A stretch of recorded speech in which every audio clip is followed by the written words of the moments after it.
Hey there, it's Hawk. Back with another video. I'm aware this audio might be bad. I am trying to use my headphones this time, hoping that it has a slightly better mic quality than perhaps what the computer has. And, you know, I'm not the best at drawing hands, but I still want to give a little, tutorial, if you will. This is not scripted, so if I go silent at parts, I am so sorry. I'm not sure how to use OBS. So for the time being, I will be stuck with Screencast-O-Matic. So yeah, let's get with it. So when I draw hands, something I want to be aware of first is what way I want the hands facing. Now if I want it out in front of me, and say it's the left hand, well, out in front of you, what the person might be seeing, like the back of your hand's facing the person. So what you want them to be aware of, and oh my gosh, I'm so sorry, Windows does that. But what you want to be aware of is which way it's facing, so that way you can position the thumb correctly. Say with thumb, like the back of the hand facing, it might be like this. Or if it is the palm facing, it might be facing like that. And you also want to be sure of if it's facing down, and the thumb will be going inward, or if it's still facing down and it's out, the thumb will be facing that way. That's something you want to be aware of when you are drawing hands.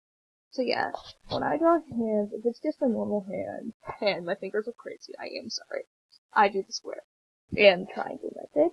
That's a method I prefer using. Now you can do multiple methods, and I do recommend using at hand references if you're going to do hand studies, but also use different methods of simplifying it into shapes, particularly if you are drawing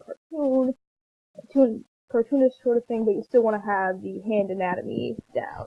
So what you want to do is that, because with that, you can almost map out where the longest finger will be, or the middle finger, the pointer finger, the ring finger, and perhaps the pinky.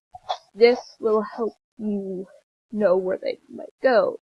So you might go like this, and just keep going like that, because the square here, the triangle does map that out pretty accurately. And then you want to be sure of where the thumb might go. You also want to be sure of this area. Thumbs can be a little bit of an issue for me sometimes, because sometimes they can look a little out of socket. Of course, everyone's hand shape is a little different, so you want to keep that in mind. And wrists, I don't know, wrists are a big thing. I like to make sure my hands don't look strange for the wrists. It looks a little strange with that thumb, but I'm sure you get the idea. So that is one way that I will do hands. And another thing that I will do, say if I am drawing something where the palm is out, so you can say like the palm is facing the viewer. So if you want to be aware of, if you want to do something, I take the fingerless glove approach, so it almost looks like the person is, or I often do make them wearing fingerless gloves, so I can accurately have the fingers there and not look too weird on the hand that I am drawing.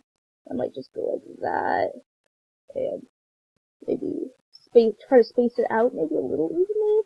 It looks a little weird, but something like this, and sometimes, of course, doing one of these things, which is possible. It's a little harder for some people to do, and just say, this is not necessarily the palm facing outward, but I'm sure you get the idea with the hand. Of course, you might want to edit the hand a little bit, it's a bit messy, but I'm sure you get the idea. Just kind of one of these that can help you be aware of, hey, this is how the hand might look. Say it's facing this way. You might have the thumb facing outward like that. And maybe you want to start with the pinky. I think starting with the pinky and then the thumb can also be rather helpful if you're drawing, say, the palm facing outward. And of course, this also will depend on the hand and all that, like which hand it is, and then you kind of want to be aware of visual things in the middle, there's little wrinkles in the hand you want to be aware of. Of course, this is not a perfect depiction, but say it's okay. An example that I have, if I can pull it up here, open recent, I worked on this little reference, and the reference is not of my character, it's of somebody else's, but if you noticed the hand I did here, that's the method I used. If you look at that, you can tell it's the same method that I used, and that's just something I like to do in terms of hands. Of course, like I said, you want to look at references and you want to study. Try breaking things down into shapes. Like say you're drawing a finger, break it down into circles and rectangles, and then maybe round things off a little bit, give it a little bit of a nail, something like that.